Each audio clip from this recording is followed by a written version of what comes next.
नमस्कार।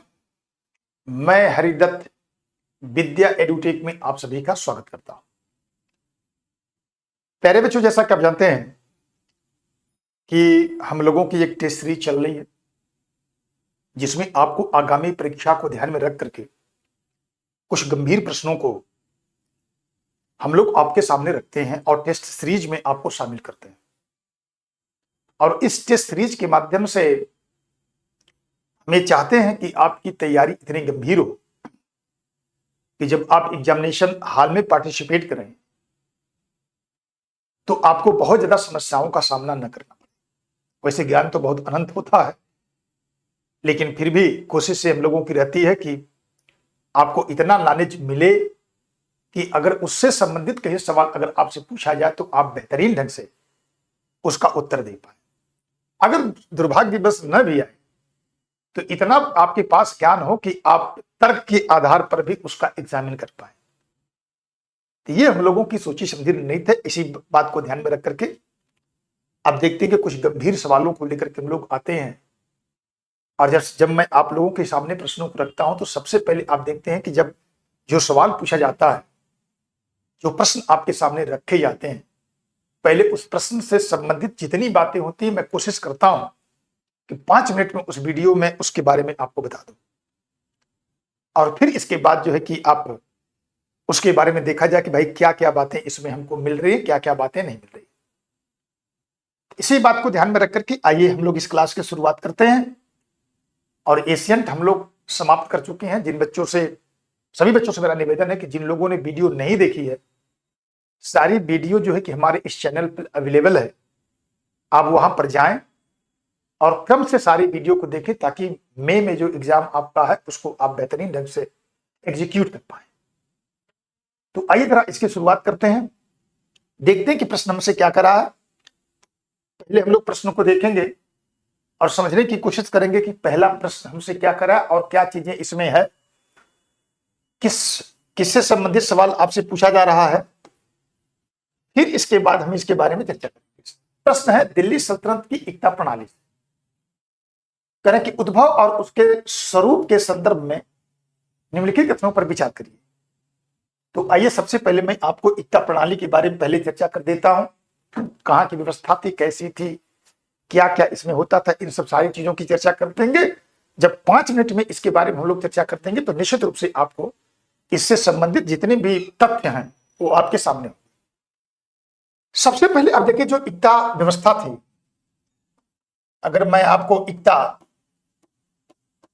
व्यवस्था की अगर बात आपसे मैं करूं तो जैसा कि जानते हैं कि ये भारत की व्यवस्था नहीं थी, बल्कि आप पश्चिम और मध्य एशिया में इस व्यवस्था को चालू किया गया। इसको भारत में लाने का जो श्रेय है, आप इनकी इसको भारत में जो लाने का श्रेय है, लाने का श्रेय अगर आप देखेंगे तो कई बार सवाल आपसे प्रीलिम्स में पूछा गया, तो आप कहेंगे मोहम्मद गोरी को लाने का श्रेय किसको है? मोहम्मद गोरी इसको भारत लेकर के आया था। लेकिन याद रखिएगा कि भारत की इतिहास में जो दिल्ली सल्तनत है, उस दिल्ली सल्तनत की एडमिनिस्ट्रेशन जिसको आप प्रशासन कहते हैं, तो प्रशासन में शामिल करने का उत्तरदायित्व इल्तुतमिश को जाता है। तो कहें कि लाने का श्रेय गोरी को है, लेकिन इसको प्रशासनिक व्यवस्था का जो हिस्सा है ना, व्यवस्था का हिस्सा अगर आप देखेंगे तो आपको वन लाइनर में भी कभी कभी पूछते हैं तो कहेंगे कि इसके प्रशासनिक व्यवस्था को शामिल करने का जो श्रेय है आप कहेंगे इल्तुतमिश को। इल्तुतमिश को माना जाता है। जैसा कि आप जानते हैं कि दिल्ली सल्तनत का यह वास्तविक संस्थापक था, क्योंकि गोरी तो कभी एडमिनिस्ट्रेशन ने यहां से किया नहीं। कुतुबुद्दीन ऐबक शुरुआत किया, लेकिन अभी वो अपने आप को स्टैब्लिश भी नहीं कर पाया। दिल्ली सल्तनत का सुल्तान तो बना, लेकिन एक प्रकार से कुछ इतिहासकार मान के चलते हैं कि उसकी जो राजा बनने की जो सीमाएं हैं, उस सीमाओं को उसने पूरा नहीं किया। और जैसा कि आप जानते हैं कि इसके काल में आकर की व्यवस्था बड़े स्ट्रांगली अगर आप देखेंगे तो दिल्ली सल्तनत स्थापित थी। और इसके बाद इसने क्या किया, इस एकता का अगर अर्थ आप देखेंगे तो एकता का अर्थ होता है भूमि का टुकड़ा। अब जब यहां पर ये आया तो मैं थोड़ा आपको यहां पर समझा दूं। मान लीजिए कि ये आपका ये भारत का हिस्सा है। और जैसा कि आप जानते हैं कि जब दिल्ली सल्तनत को एस्टैब्लिश इसने किया, स्थापित इसने किया, तो आप देखेंगे कि उत्तर भारत को और इसके बाद उत्तरी पश्चिमी भारत को अपने कब्जे में लिया। लाहौर तक आप देखेंगे, मुल्तान तक के क्षेत्रों को जीत करके, नासिरुद्दीन कुबाचा से लेकर के सबको जो है कि आप देखेंगे अपने साम्राज्य का हिस्सा बना लेता। और इसके बाद इसने क्या किया कि एक तुर्क ए चहलगानी, या जिसको तुर्क ए चालीसा कहते थे, तुर्क ए चालीसा, चालीसा को अगर आप देखेंगे तो उसने क्या किया कि स्थापित किया, जिसमें 40 सरदारों का एक संगठन था। क्या था? आप कहेंगे 40 सरदारों का एक संगठन था, और इसने इसको स्थापित किया। अब चूंकि दिल्ली सल्तनत को स्थापित करना था इसको, तो मान लीजिए कि यहां पर छोटी छोटी जो रियासतें आपके हैं, क्योंकि भारत इस समय अगर आप देखेंगे तो छोटी छोटी रियासतों के रूप में बटा हुआ है, और छोटी छोटी रियासतों में बटा हुआ है जिसको हम सामंतवादी व्यवस्था कहते थे। ये छोटे छोटे क्षेत्र के राजा अपने आप को अफलातून समझते थे। इसने एक व्यवस्था को ला करके इसने क्या किया कि इनके बीच में अगर आप देखेंगे तो उसने एकता को स्थापित कर दिया। एकता को इसने क्या किया? स्थापित किया। इनके ऊपर उत्तरदायित्व क्या था? इनके ऊपर उत्तरदायित्व यह था, जो एकता व्यवस्था, जो इक्तादार लोग थे, ये छोटी छोटी जो रियासतें हैं वो भारतीय शासकों का प्रतिनिधित्व कर रही हैं। जो इसमें आपकी पीली लाइन है वो एकता व्यवस्था को प्रतिनिधित्व करता है। अब इसके बाद अगर आप देखेंगे तो इन एकताओं को यह उत्तरदायित्व दिया गया, कई रिस्पॉन्सिबिलिटीज थी। इनके ऊपर पैनी नजर रखना है, और ये आउट ऑफ कंट्रोल न हो, उनको कंट्रोल में लेके आना है। लेकिन बहुत सी ऐसी बातें थी जो एकता व्यवस्था में, जो आपसे कई बार सवाल आपसे पूछे जाते हैं। जैसे मान लीजिए इक्तादार के जिम्मे क्या था कि आप क्या करेंगे कि यहां से भू राजस्व की आप क्या करेंगे? वसूली करेंगे। और उस वसूली से क्या करेंगे कि उस वसूली गई भूमि से जो राजस्व आपको मिलेगा, आप अपनी सैन्य व्यवस्था, अपनी आप नागरिक व्यवस्था आप देखेंगे। और ध्यान रखिएगा कि इस व्यवस्था में अगर आप देखेंगे तो जो उनकी आय होती थी, यानी जब कार्य के बदले किसी को भूमि की टुकड़ा दिया जाता था, उसी को आप कहते थे एकता व्यवस्था। तो जितना इनका खर्च था, उनके खर्च से अधिक भूभाग उनको प्रदान किया जाता था। तो जो आप कहेंगे कि इसमें जो राजस्व की अधिकता थी, उसको हम फवाजिल के नाम से जानते थे। राजस्व की वसूली अगर आप देखेंगे तो इसकी आप कहेंगे कि उसकी जो अधिकता उसी को फवाजिल के नाम से जानते थे। फवाजिल यानी इसका मतलब है कि जैसे आप सोचिए कि कोई भी व्यवस्था तभी तक संचालित होती है, तभी तक अच्छे से चलती है जब उसकी अर्थव्यवस्था ठीक ढंग से चलती है। अगर अर्थव्यवस्था गड़बड़ा जाए तो निश्चित रूप से चाहे जितनी अच्छी व्यवस्था आपकी होगी, व्यवस्था चल नहीं पाएगी। यही कारण है कि इन इक्तादारों को इनके वेतन से अधिक की भूभाग इनको मिलता था कि इनकी व्यवस्था चलती रहे। और उसमें यह तय किया गया था कि जो आपका खर्च होगा वो केंद्र को बताएंगे, और बताने के बाद जो फवाजिल होगा, इस फवाजिल को केंद्रीय कोष में आप जमा करेंगे। केंद्रीय कोष में आपको जमा करना होता था, ये आपका उत्तरदायित्व था। क्योंकि जैसा आप जानते हैं कि पैसा किसको काटता है, पैसा तो सबको बड़ा प्रिय लगता है। इक्तादार क्या करते थे कि ये अपने खर्च को बढ़ा करके बताते थे, और बढ़ाने के बाद अगर आप देखेंगे तो उनको एक प्रकार से आप देखेंगे कि बढ़ा करके बताने के बाद अगर आप देखेंगे तो उसको गमन कर लेते थे। तो इसका मतलब है कि भ्रष्टाचार को भी बढ़ावा देगा। याद रखिएगा कि अगर हम लोग इक्तादारी व्यवस्था की बात करें तो तीसरी बात आप कर सकते हैं कि यह वंशानुगत नहीं था। कहेंगे कि यह व्यवस्था कैसी थी? यह व्यवस्था वंशानुगत नहीं होती थी। यानी इसका मतलब है कि जो इक्ता आपको मिल रही है वो आपके बेटे को नहीं मिलेगी। बाद में चल करके देखेंगे कि जागीरें जो है कि फिरोज शाह तुगलक के काल में जो मिलेंगी, वो आपको जो है कि आप कह सकते हैं कि उसको वंशानुगत बना दिया उसने। मतलब मेरा बेटा, मेरे बेटे के बाद मेरा पोता, अगर बेटा नहीं तो मेरे दामाद को, ऐसे जो योग्यता को दरकिनार कर दिया उसने। लेकिन इस समय कहेंगे कि इस प्रकार की व्यवस्था एकता व्यवस्था इसमें नहीं थी। और इसमें रखिएगा कि स्वाभाविक चीज से आप एक चीज और ध्यान रखिएगा इसमें, एकता व्यवस्था में जो हमको ध्यान रखने की चीज है कि यह एकता आपकी अस्थायी नहीं होती थी, आपका स्थानांतरण होता रहता था, ट्रांसफरेबल था।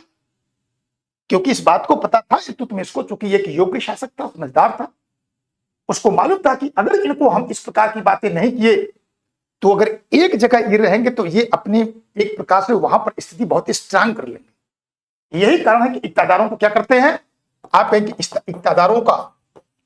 इक्तादारों को अगर आप देखेंगे तो उनका स्थानांतरण भी होता रहता था, स्थानांतरण भी होता रहता था, यानी इसका मतलब ट्रांसफरेबल थे, उनको एक जगह रहने का उनको मौका नहीं मिलता था।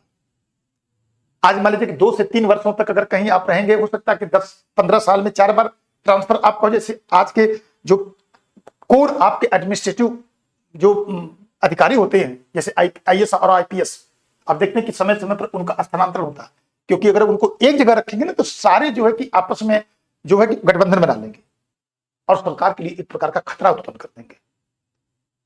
और इसमें अगर आप देखेंगे तो खास तौर से अगर हम लोग एकता की बात करें तो एकता 2 प्रकार की थी। एक तो एकता ए तमलीग थी और दूसरी एकता ए इस्तगिल थी। एकता ए तमलीग मतलब एकता ए तमलीग जो हुआ करती थी, जो इनके कार्य के बदले पैसा मिलता था, जो भूभाग मिलता था, और उसमें जो है कि इस्तगिल, जो एकता ए इस्तगिल थी, इसको मैं 2 चीजों की चर्चा कर दूं, हो सकता है कि कहीं आपसे पूछे हो तो आप कहेंगे इसके 2 भाग हैं। एक तो कहेंगे कि एकता ए आप कहेंगे तमलीग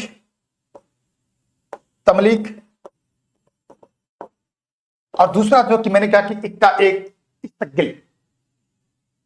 तो 2 प्रकार की थी। तो जो ये भूभाग मिलता था अधिकारियों को, ये उसमें जैसे वजीफा टाइप कुछ आपको जो इस्तगिल था, एकता ए इस्तगिल।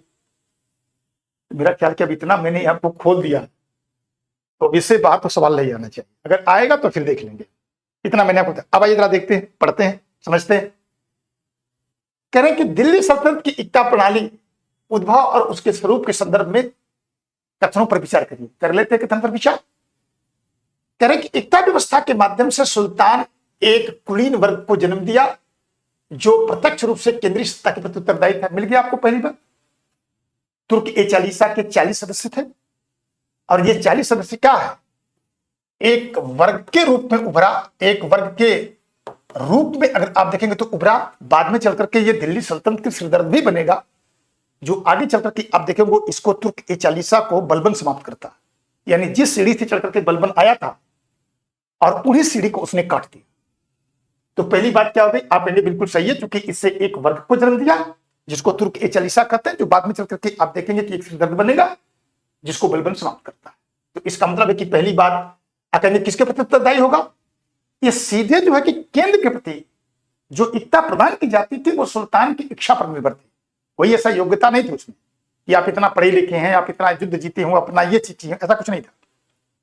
मुगाम्बो खुश, आपको एकता मिल जाएगी। तो पहली बात बिल्कुल हो गई सही। दूसरी बात क्या करें, इक्तादारों की आवंटित भू क्षेत्र केवल राजस्व वसूलने का अधिकार था, उन्हें इस क्षेत्र के कानून व्यवस्था रखने की जिम्मेदारी नहीं थी। कहेंगे बिल्कुल गलत बात है। मैंने आपको यह बताया कि आप क्या करेंगे कि वहां से राजस्व वसूली करेंगे और वहां की कानून व्यवस्था को जो पालन करने का जो उत्तरदायित्व होगा वो आपके ऊपर होगा।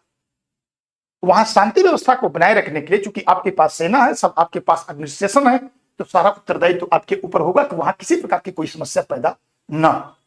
तो कहेंगे कि इसका मतलब है कि वो वहां से राजस्व वसूली करते थे और अपने अपने क्षेत्रों के प्रति आप देखेंगे कि उत्तरदायित्व तो उनको मिलता था शांति व्यवस्था बनाए रखने के लिए।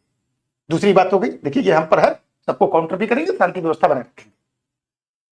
कह रहे कि फवाजिब की अवधारणा सुल्तान को इक्तादारों की आय पर नियंत्रण करने के अधिशेष धन को राजकोष में लाने की शक्ति प्रदान करता है। मैंने आपको कहा कि अमूमन आपको इक्ता क्या मिलती थी, जो आपका वेतन हुआ करता था उस वेतन से अधिक आपको जो है कि वेतन वो मिल जाती थी इक्ता। तो जो उसमें ताकि आपकी व्यवस्था अच्छे से संचालित हो। और इसके बाद वो ये बात की चर्चा करते हैं कि अगर मान लीजिए कि कोई जो पैसा अतिरिक्त बचता वो आप केंद्रीय कोष में ला करके जमा करेंगे। तो इस प्रकार से आप कहेंगे कि तीसरी बात भी क्या हो गई, बिल्कुल सही हो गई। तो इस प्रकार से आप कहेंगे कि प्रश्न नंबर 1 का जो सही और सटीक जो उत्तर आपको है, आप कहेंगे कि 1 और 3 इसका सही और सटीक उत्तर है। तो सही आपसे पूछ रहे हैं तो आप कहेंगे कि इसका 20 सही। तो पहले प्रश्न का उत्तर ये हो गया। आइए जरा दूसरे प्रश्न में चर्चा करते हैं। कह रहा कि मध्यकालीन भारत के आर्थिक इतिहास में सिंचाई तकनीकी के संदर्भ में निम्नलिखित युग्मों पर विचार। आइए जरा देखते हैं कि पहले सिंचाई तकनीकी के बारे में अगर चर्चा करें तो देखते हैं कि मतलब कि उसमें क्या सवाल हमसे पूछ रहे हैं। चूंकि सिंचाई में तो नहरों का भी था, इस समय आप देखिए अर्घट का प्रयोग किया जाएगा, घंटी यंत्र का प्रयोग किया जाएगा, क्योंकि पहले से भी चले आ रहे थे।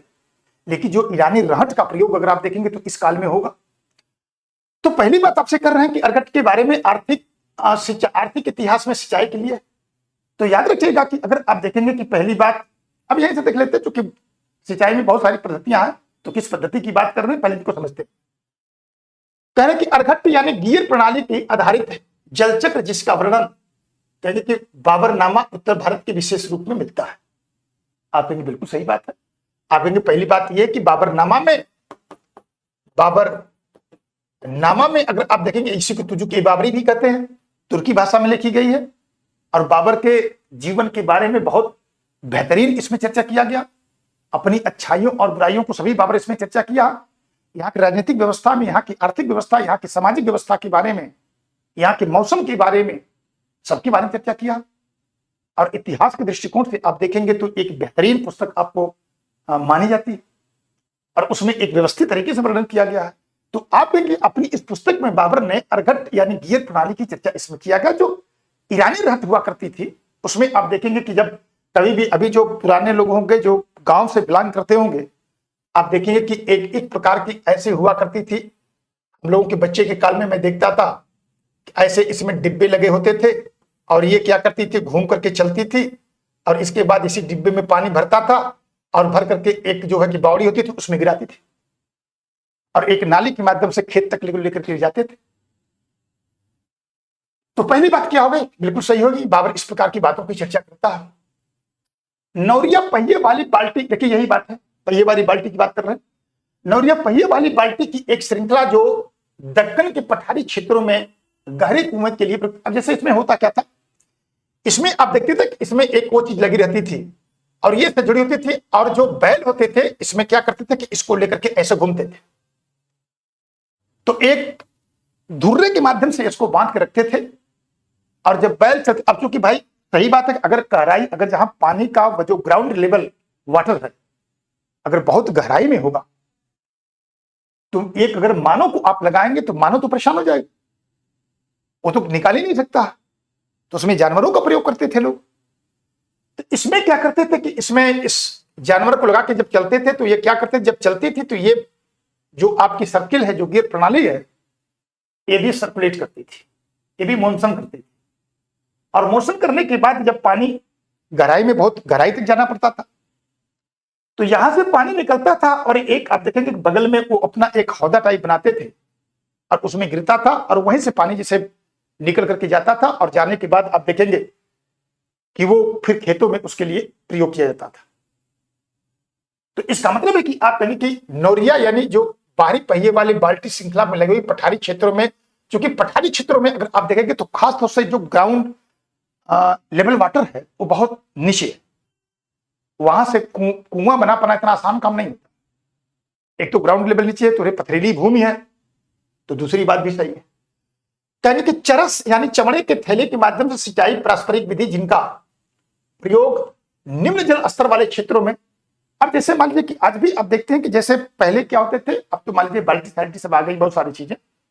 तो पहले आप देखेंगे कि इस काल में जो चमड़े के थैले बने होते थे, आज भी राजस्थान के एरिया में अगर आप देखेंगे तो जैसे ऊंटों का इस्तेमाल भी लोग करते हैं और ऐसे ही आप देखेंगे वहां पर एक गडारी लगा देते हैं और उसमें चूंकि गहराई में पानी होता है तो उसमें क्या करते हैं कि वो ऊंट के चमड़े का एक थैला बना होता है, उसको उसी में डाल देते हैं और ऊंट को कह देते हैं, ऊंट चलता जाता है और इसके बाद भारी भरकम जो है कि वहां जो भी होगा 50, 100, 200, 400 लीटर पानी एक बार में खींच निकाल देते हैं। उसी को बना के चरस चमड़ वाले थैले के माध्यम से सिंचाई पारंपरिक विधि जिसका प्रयोग निम्न जल स्तर वाले क्षेत्रों में करते थे, जहां पर आप कहेंगे कि इसका मतलब है कि जहां पर आप देखेंगे कि ग्राउंड लेवल जो वाटर आपका है जो गहराई में है और इसके बाद जो है कि वहां से बड़े बड़े चमड़े के थैले को लगा करके उसको हम चरस के नाम से जानते थे, उसका प्रयोग ये करते थे।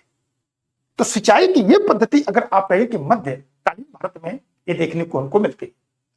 और इससे क्या हुआ कि अगर आप सोचते हैं कि जब सिंचाई व्यवस्था मजबूत होती है, सिंचाई व्यवस्था अगर आप देखेंगे, सिंचाई व्यवस्था के मजबूत होने के बाद अगर आप देखेंगे तो उससे कृषि अर्थव्यवस्था का विकास होगा, कृषि अर्थव्यवस्था का विकास होगा। आगे जब हम लोग चर्चा करेंगे तो उसमें आप देखते हैं कि नहरों के तालाब और इसके बाद जो है कि कुएं से सिंचाई तो होती थी, बाद में गयासुद्दीन तुगलक के शासनकाल में आकर के अगर आप देखेंगे तो नहरों के बनने की प्रक्रिया शुरू होगी। फिरोज शाह तुगलक उसको अपने उस मुकाम तक लेकर जाएगा और कहेंगे कि 150 मील लंबी नारे उलूग खाई नहर का निर्माण करवाए। आज भी उसका अस्तित्व है भारतवर्ष में। तो इसका मतलब है कि आज के दूसरे प्रश्न की जो बात हमसे कर रहे हैं कि कहीं कितने सुमेलित हैं, तो आप कहें कि 1 2 3 इसके सभी युग्म इसमें सुमेलित है। तो आज के दूसरे प्रश्न का सही और सटीक उत्तर हो गया आपको सी, यानी तीनों युग्म सही है। इसके बाद अगर देखा जाए तो कह रहे हैं कि तीसरे प्रश्न में देखते हैं कि क्या करें हम सब। कह रहे हैं कि विजयनगर साम्राज्य के शासक कृष्णदेव राय की नीतियों और उसके अमुक्त माल्यद के संदर्भ में कौन से कथन सत्य हैं, थोड़ा सा इसके बारे में चर्चा करते हैं। बड़ी इंपॉर्टेंट पुस्तक है।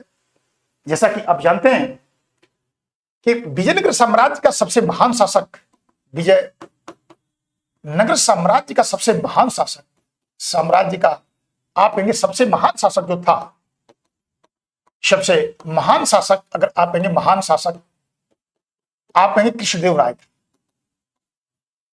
कृष्ण देव राय था। और जैसा कि आप जानते हैं कि कृष्णदेव राय न केवल साम्राज्य के दृष्टिकोण से बल्कि एडमिनिस्ट्रेशन के लेकर के आर्थिक और सामाजिक और इसके बाद धार्मिक दृष्टिकोण से अगर आप देखेंगे तो इसका जीवन या इसका काल बहुत महत्वपूर्ण। बाबर अपने बाबरनामा में जितने शासकों की यानी 5 मुस्लिम रियासतें और 2 हिंदू काफिर रियासतों की चर्चा करता है और कहता कि इसमें सबसे महत्वपूर्ण, सबसे योग्य, सबसे मजबूत जो प्रतिद्वंदी है वो कृष्णदेव राय। तो आप एक अनुमान लगा सकते हैं कि इसके क्या उस समय क्रेज रही होगी। अपने समय में रायचूर द्वार से लेकर के और इसके बाद अनेक क्षेत्रों पर कब्जा करके सबको पानी पिलाया। यहां तक कि पुर्तगालियों से इसके संबंध बहुत बेहतरीन थे। घोड़े के व्यापार के प्रति उस आप देखते हैं कि वो एक प्रकार से एकाधिकार प्राप्त कर लिया था। और उस समय इसके शासनकाल में दक्षिण भारत में इसके इतना योग्य शासक कोई नहीं था। यह केवल एक साम्राज्यवादी शासक नहीं था। आप कई बार सुने होंगे कि इसके दरबार में रहने वाले जो 8 दिग्गज थे, अष्टदिग्गज जिसको बोलते हैं, 8 विद्वानों की एक मंडली रहा करती थी जो अपने अपने क्षेत्र के बड़े विद्वान थे। स्वयं विद्वान और विद्वानों का संरक्षक था। और इसमें एक रचना जिसको आप अमुक्त माल्यद कहते हैं, अमुक्त माल्यद, तो आप इसमें जो है कि इसको तेलुगु भाषा में इसने लिखा था। इसमें 8वें प्रशासन, जो इसके प्रशासन था, राजस्व प्रशासन था, उसको 8वें प्रशासन के नाम से जानते हैं। तो आप इसने क्या किया था कि इसको तेलुगु भाषा में अगर आप कहेंगे कि इसका इसने निर्माण किया और किस प्रकार के राजस्व प्रशासन आपके होने चाहिए, उसको उसने इस बात की चर्चा किया। हो सकता है कि कभी आपसे पूछे, यह पुस्तक तो तेलुगु भाषा में है, लेकिन अगर आप इसकी भूमिका अगर देखेंगे ना, इसकी भूमिका संस्कृत भाषा में है। याद रखिएगा इसको, क्योंकि यूपीएससी वाले यही सब बारीकी पकड़ते हैं कि आप अब तक पढ़े होंगे कि नहीं साहब तेलुगु भाषा में है, तो बात सही है, तेलुगु भाषा में है, लेकिन इसकी पृष्ठभूमि जो उसकी भूमिका है उसने संस्कृत से शुरुआत की।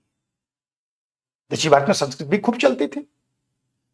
इसमें अगर आप देखेंगे तो उसने इस अमुक्त माल्यद अपने साहित्य में, जो कि 8वें प्रशासन की पुस्तक थी, जिसमें आप कहेंगे उसने उस पूरे भू राजस्व प्रशासन के बारे में, राजस्व प्रशासन का विस्तार से इसने, राजस्व प्रशासन की अगर आप बात चर्चा करेंगे तो कहेंगे इसमें विस्तार से इसमें चर्चा किया गया, विस्तार से इसमें चर्चा किया गया।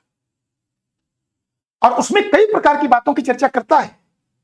उसमें जो है कि जो कृषि, जो भू राजस्व है, भू राजस्व व्यवस्था के बारे में चर्चा करता है। और आप जानते हैं कि जो टैक्सेशन की जो पद्धति थी, उस टैक्सेशन की पद्धति को उसने विस्तार से इस बारे में चर्चा किया। तो इनकी आय का सबसे मुख्य स्रोत क्या था? आप इन भू राजस्व व्यवस्था थी। लेकिन अगर आप देखेंगे तो उसने व्यापार को भी एक प्रमुख आयाम के रूप में उसने शामिल किया, आयाम के रूप में शामिल किया। और उसमें अगर आप देखें, कृष्णदेव राय का ऐसा मानना था कि किसी भी राजस्व, किसी भी राज्य को विस्तार के लिए उसके यहां बाजार और बंदरगाहों का विकास होना बहुत जरूरी है।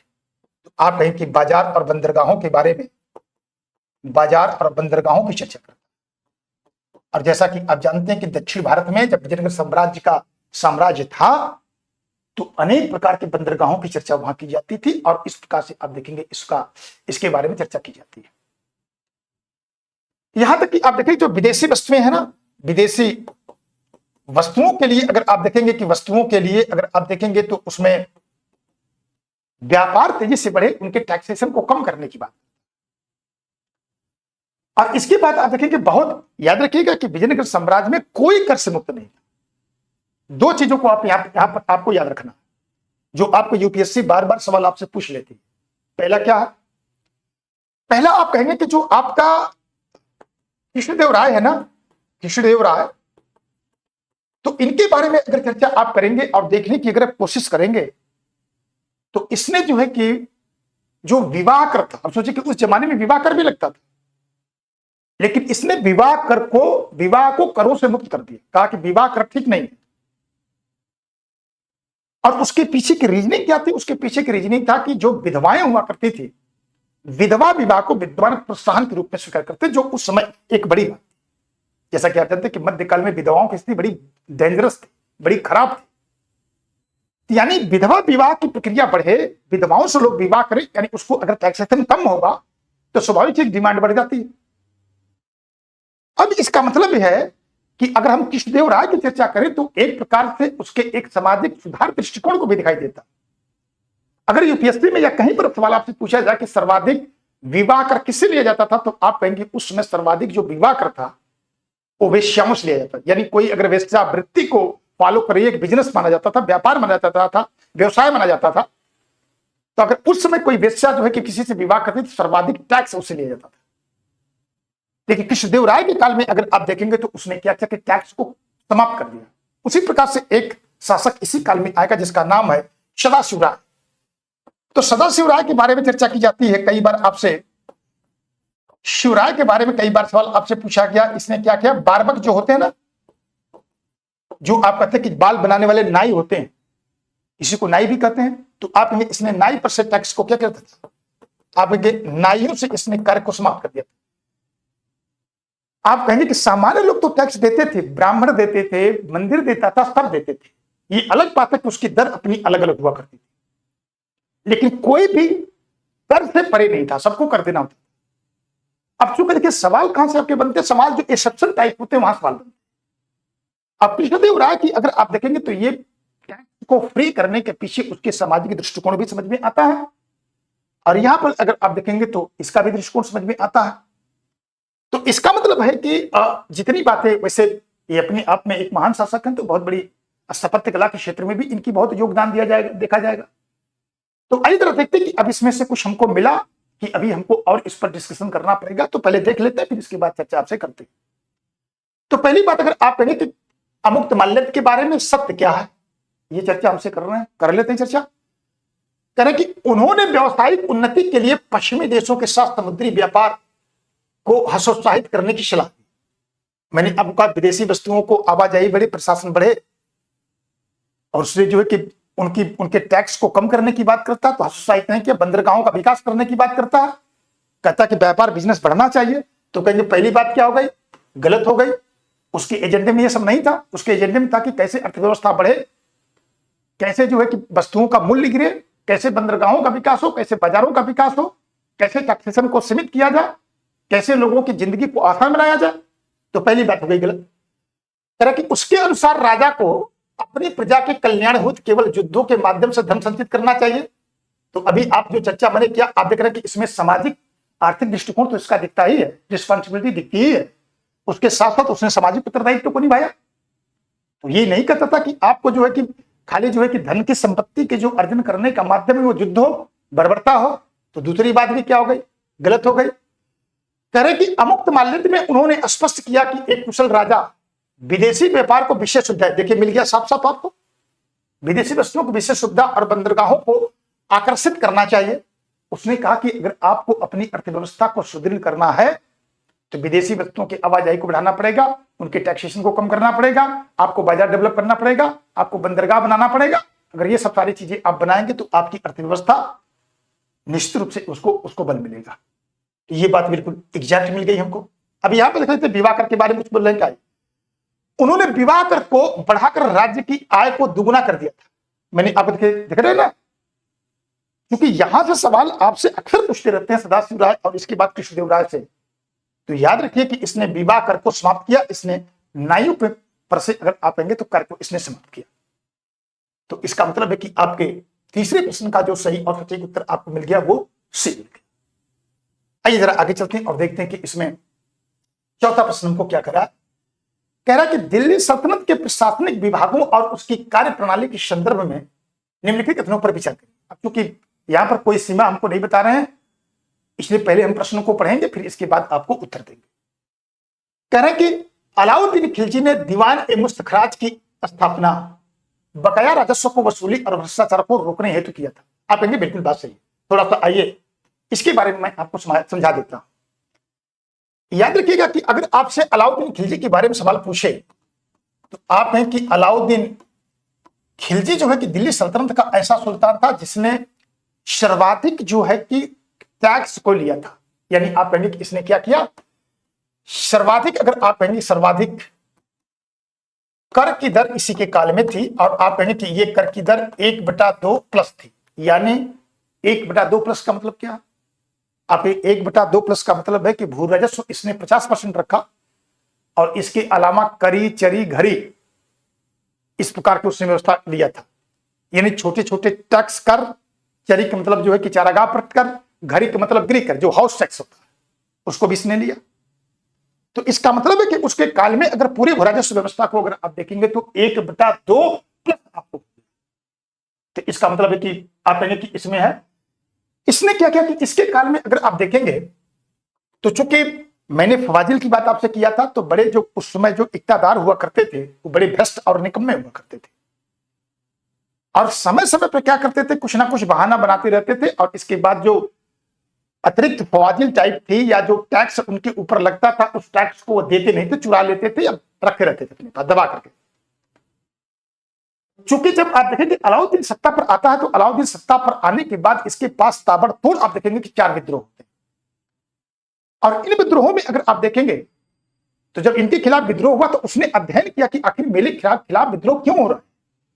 तो 4 चीजों को उसने पाया और उसी चारों चीजों पर काम किया। उसी को हम कहते हैं कि उसके 4 अध्यादेश कहते हैं। उसमें एक कारण यह था कि उसको मालूम था कि देखिए जब पैसा कौड़ी आपके पास आता है ना, तो पैसा कौड़ी आपको बिल्कुल आप आक्रामक महत्वाकांक्षी बना देता। पैसा ना हो तो चाहे जितना आप स्ट्रांग हो, चाहे जितना आप बेहतरीन हो, आप कुछ नहीं कर पाएंगे। पैसा है आपके पास तो निश्चित रूप से जो है कि आपके जो है कि सपनों के पंख लग जाते, फिर आप उड़ने लगते। उसको मालूम था कि पैसा इनको इतना मत दे दो, इनके पास न रहे जिससे इनको पंख जामे कोई दिक्कत। तो उसने कहा कि जो भ्रष्टाचार था उस भ्रष्टाचार के रोकने के लिए इसने दीवान ए मुस्तखराज नामक एक विभाग की स्थापना की, और कहा कि जो लोगों ने पैसा जमा नहीं किया, जो लोगों ने राजस्व को नहीं दिया, उनके ऊपर कड़ी कार्रवाई की जाए और इन भ्रष्ट लोगों की एक लिस्ट बनाई जाए, और इसके बाद इस दीवान ए मुस्तखराज के माध्यम से उनको टैक्स को वसूला जाए। तो खैर बहुत काम किया है। तो पहली बात यह कि पहली बात हमको सही मिल गई। दूसरी बात करें कि मोहम्मद बिन तुगलक ने दीवान ए अमीर ए कुही के माध्यम से कृषि चक्र के रोटेशन और बंजर भूमि के सुधार को प्रयास किया था। जरा देखते हैं कि इसमें माजरा क्या। बात बिल्कुल सही है। अब आइए इसको मैं समझा देता हूं कि इसमें क्या था। देखिए अलाउद्दीन, अरे जो मोहम्मद बिन तुगलक है, एमबीटी, आप कह सकते हैं ना कि ये पूरे सल्तनत का सबसे बदनाम सुल्तान। सोचती बड़ी अच्छी थी। कुछ लोग तो इसको कहते हैं कि ये सल्तनत काल का अरस्तु था, लेकिन अरस्तु की बात तो सबको समझ में नहीं आई।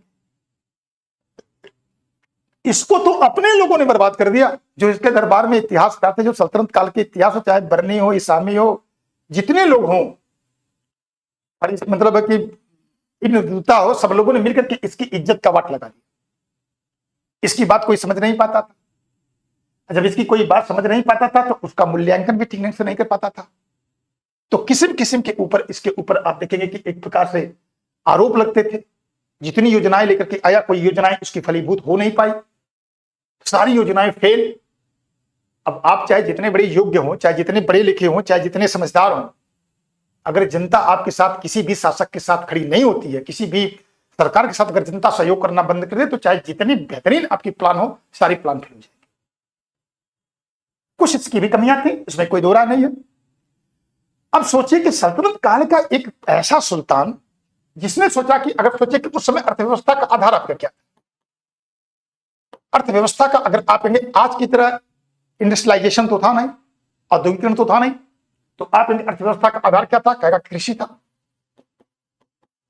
और चूंकि इसके पिताजी के काल में, गियासुद्दीन तुगलक के काल में देखो कि नहरों का विकास हो रहा, और नहरों के विकास के माध्यम से कृषि अर्थव्यवस्था को बल मिल रहा, छोटी छोटी नहरें बनी, बड़ी नहरें नहीं बनी, लेकिन छोटी छोटी नहरें बनना शुरू हुई। इसको यह समझ में आया कि अगर हम किसी प्रकार से कृषि अर्थव्यवस्था को डेवलपमेंट कर ले तो निश्चित रूप से हम जो है कि दिल्ली सल्तनत की व्यवस्था को बहुत हम आगे लेके जा सकते हैं। बिल्कुल सोच इसकी सही थी। जैसे आज के जमाने में जो सर्विस सेक्टर आपका है, आप देखिए सर्विस सेक्टर का बहुत योगदान था। पहले क्या था, कृषि का था, फिर आप देखिए कि औद्योगिक क्षेत्र का आया, अब सेवा क्षेत्र का आ गया है, और अर्थव्यवस्था का सबसे बड़ा आयाम आपको सर्विस सेक्टर है आज का। तो अब सोचिए कि अगर किसी भी देश की अर्थव्यवस्था को वर्तमान में अगर बढ़ाना तो आपको सर्विस सेक्टर को छूट देनी पड़ेगी, और यही लोग जो कि क्या करेंगे कि आपसे पैसा कमाएंगे और टैक्स आपको देंगे। तो उस समय कृषि अर्थव्यवस्था थी, तो जब कृषि अर्थव्यवस्था थी तो कृषि के विकास के लिए डेवलपमेंट किया जा, इसके दिमाग में आया कि एक अलग इसका विभाग बनाया जा। देखिए दीवान अमीर ए को ही, इसने दीवान ए अमीर ए को ही, अमीर ए को ही विभाग की स्थापना किया। इसको हम कृषि विभाग कहते हैं। आज आप देखते हैं ना कि भारत में वर्तमान की सरकार जो है कि आप देखेंगे किसान क्रेडिट कार्ड, जिसको केसीसी कहते हैं, किसानों को क्या करती है कि टैक्स मतलब कि एक प्रकार से मिनिमम परसेंटेज पे उसको उनको क्या करती जो है कि ऋण उपलब्ध करवाती। जैसे खास तौर से अगर आप देखेंगे तो 3% 4% की ब्याज पर, अगर मान लीजिए कि 6 महीने में आपने भर दिया तब तो 4% है, अगर मान लीजिए कि आपने नहीं भरा तो बहुत करेंगे 7% आपसे ले लेंगे। तो इसने क्या किया कि दीवान ए अमीर एक को ही विभाग की स्थापना की और किसानों को ऋण प्रोवाइड कर, जिसको सोंधरा कहते। तो कहेंगे कि सोंधर नामक आप कहेंगे कृषि ऋण इसने प्रदान किया, और कहा कि भाई कृषि अर्थव्यवस्था को प्रदान किया जाए, पैसा खूब ठीक ठाक बांटा इसने। और आप याद रखिए कि इसने कृषि फर्म को भी स्थापित किया, यानी जो कृषि फर्म थी, इस कृषि फर्म को स्थापित किया इसने, और कहा कि यहां पर क्या करेंगे ये बताने की कोशिश कर रहे थे कि इस कृषि फर्म के माध्यम से कृषि अर्थव्यवस्था का डेवलपमेंट किया जाएगा। नवीन प्रकार की, जैसे आज देखते हैं कि आपको अनेक प्रकार कृषि विश्वविद्यालय की स्थापना की जाती है, और ये कृषि विश्वविद्यालय स्थापित होकर क्या करते हैं, आपको नई नई प्रकार की फसलों का विकास निकालते हैं, और विकास देकर के आपको नई प्रकार की प्रजातियां कृषि का जो प्रोडक्शन में बहुत ज्यादा बढ़ावा दे, उसको डेवलपमेंट करने की बात करते हैं। और सोचिए कि उस समय उसने इस प्रकार की व्यवस्था को लागू किया, लेकिन ये अलग दुर्भाग्य की बात है कि उसके बेचारे का ये भी योजना नहीं हुई। और सोचिए कि उसने जो है कि कई सौ एकड़ दिल्ली में उसने भूमि को आवंटित भी किया था, लेकिन वही मैं कह रहा कि इसकी बात कोई समझ नहीं पा रहा है, वो करना क्या चाह रहा है। और उसका दुर्भाग्य ये था कि जब वो जो चीज चाह रहा है वो चीज कोई समझ नहीं पा रहा, और इसकी पागलपन ये था कि कम से कम अगर कोई समझ नहीं पा रहा है आपकी बातों को तो बुला के समझाओ, या कि जाओ क्यों दिक्कत, कहां दिक्कत है जब मुझे बताओ भाई। जैसे मान लीजिए कि मैं आपको पढ़ा रहा हूं, अगर मेरे बच्चे नहीं हो पा रहे हैं, कोई दिक्कत है, तो मेरा उत्तरदायित्व क्या होता है? मेरा उत्तरदायित्व होता है कि बच्चों के साथ बैठूं, कहां दिक्कत आ रही है उसको समझूं, आपसे कन्वर्सेशन करूं, और उस कन्वर्सेशन करके मैं क्या करूं कि आपकी जो समस्याएं आ रही उस समस्या का समाधान करूं, तब तो मैं गुरु हूं।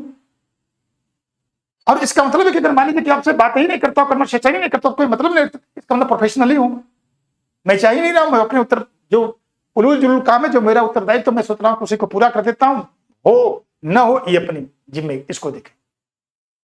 देखिए गुरु का काम तो होता नहीं, गुरु का काम ये होता है कि भाई अगर बच्चों के साथ कोई दिक्कत आ रही है तो उसके बाद कन्वर्सेशन करिए। तो इसको चाहिए था कि उस समय अपने अधिकारियों के साथ ये क्या करे, कन्वर्सेशन करे, बातचीत करे कि कहां पर असफलता हो रही है। बहुत कम समय में आप देखेंगे जो इसको सुधार भी करने वाले थे, जो लोग बताने वाले थे, वो इसको सही तरीका भी नहीं बताते थे कि भाई भूमि का जो उसको संगठित करने की बात है तो वो भी गड़बड़ हो गई। तो इसका मतलब ये कि आप देखेंगे कि इसने किसी फर्म को स्थापित किया, लोगों को ऋण बांटा, सब कुछ किया। करा कि मोहम्मद बिन तुगलक ने दीवान अमीर एक कोई के माध्यम से कृषि चक्र के रोटेशन और बंजर भूमि को सुधार कर, बिल्कुल है, पैसा भी सबको बांटा, और मैंने कहा कि एक बहुत बड़े भूभाग को आवंटित किया और कहा पर यहाँ पर कृषि टेक्नीशियन का विकास किया जाएगा जो आने वाले समय में कृषि का विकास करेंगे। बिल्कुल बात सही है। तीसरी बात करें कि फिरोज शाह तुगलक द्वारा गठित दीवान ए खैरात का मुख्य उद्देश्य बेरोजगारों को सरकारी कारखानों से रोजगार दिलाना। अगर हम लोग फिरोज शाह तुगलक को पढ़े ना, तो याद रखिएगा, अगर फिरोज शाह तुगलक की दो चीजें अगर इसकी, मैं जब कभी इसको पढ़ता हूं तो याद रखिएगा कि अगर इसके अंदर दो चीजें आ जाती ना, जैसे मान लीजिए कि पहली इसकी जो शर्त थी कि ये धार्मिक दृष्टिकोण से बड़ा कट्टर था। धार्मिक दृष्टिकोण से अगर आप कहेंगे एक प्रकार का ये कट्टर व्यक्ति था और धर्म को राजनीति में मिला दिया।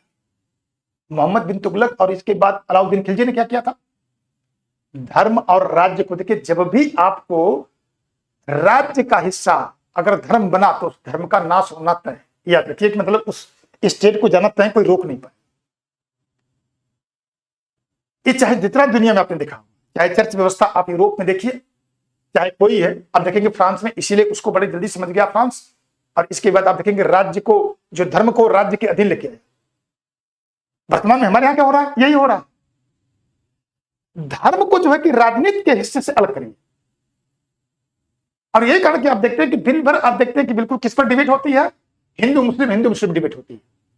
अरे भैया, हिंदू मुस्लिम डिबेट मत करो, अंतरराष्ट्रीय राजनीति में जो है कि धर्म को अलग करो, अपना काम वो करे, राज्य अपना काम करे। जैसे अमेरिका आप देखेंगे कि जो सिस्टम उसके यहां है, वो अमेरिका में जो है कि धर्म और राज्य बिल्कुल अलग अलग है, एक सेपरेट एरिया। लेकिन फ्रांस कहता है कि नहीं, सर्वोच्च राज्य है, धर्म उसके अधीन है। हमारे यहां क्या है, हमारे सर्वधर्म समभाव। तो इसका मतलब यह है कि अगर इसके धार्मिक चरित्र को अगर हम इसको अलग कर देते और दूसरी काम करें, इसके अंदर सैनिक योग्यता, कि उसकी सैनिक के अंदर अयोग्यता थी, अगर इसके अंदर सैनिक योग्यता अगर आ जाए, सैनिक योग्यता, तो जो कुछ समय एल्फिंस्टन का कहना था कि ये सल्तनत काल का अकबर है, तो वाकई में अकबर हो। लेकिन दो इसकी कमियां इसको बर्बाद कर दी, क्योंकि जब कभी हमको मौका मिलेगा, जब हम लोग थ्योरी की क्लास पढ़ेंगे, तो इसकी सैनिक अयोग्यता की चर्चा उसमें करेंगे। इसके धार्मिक कट्टरता की बात करेंगे कि कितना रिजिड प्रकार का था, कितना धार्मिक कट्टरता इसके अंदर कितनी भरी हुई थी। चूंकि वो उलेमाओं के हाथ में खेलने लगा, जब बाबाओं के हाथ में खेलना शुरू कर देंगे ना, तब राज्य को तहस नहस कर देंगे। और इसने राज्य को तहस नहस किया। इसके मरने के बाद इतना तेजी से इसका हरासमेंट होता है कि सल्तनत समाप्त हो जाती है। माजरा की इसकी दो तीन चीजें, जैसे कहते दीवान ए खैरात, आप कहेंगे इसने दीवान ए बंदगान, एक आप कहेंगे कि उसने विभाग बनाया था जो दासों पर आधारित थे, जिसमें दास विभाग इसको बोलते। उसी प्रकार का एक था जिसको दीवान ए खैरात कहते हैं। इसने दीवान ए खैरात, अगर आप देखेंगे, एक विभाग की इसने स्थापना किया।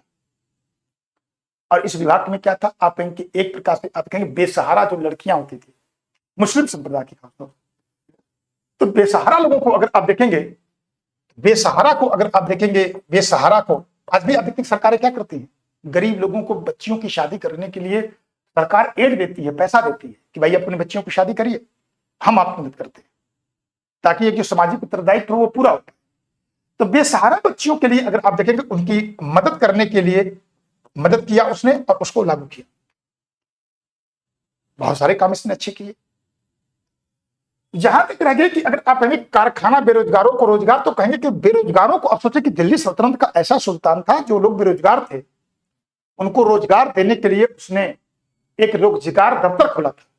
दो प्रकार की रोजगार व्यवस्था थी, एक तो थी रातवी, दूसरी थी गैर रातवी। एक कहेंगे कि रातवी थी और दूसरी कहेंगे कि गैर रातवी थी। रातवी दो प्रकार के उद्योगों की चर्चा करता। तो इसका मतलब है कि ये दीवान एक खैरात बेसहारा लोगों के लिए था, रोजगार के लिए नहीं था। उसका एक रोजगार दफ्तर था। रोजगार दो प्रकार के थे, रातवी गैर रातवी के रूप में। तो इसका मतलब है कि तीसरी बात हमसे कर रहे हैं कि ये तीसरी जो बात हमारे समझ में आ रही है वो बिल्कुल गलत है। तो रंग हो गई। अब हमसे कह रहे हैं कि कितने सही हैं, तो कहेंगे कि आप इसमें कितने सही है, तो कहेंगे कि दो सही है, कहते हैं केवल एक, केवल दो, सभी तीनों। तो इसका मतलब जो भाव निकल के आ रहा है, करें कि उसमें दो युग्म आपको सही और सटीक दिखाई दे रहे हैं।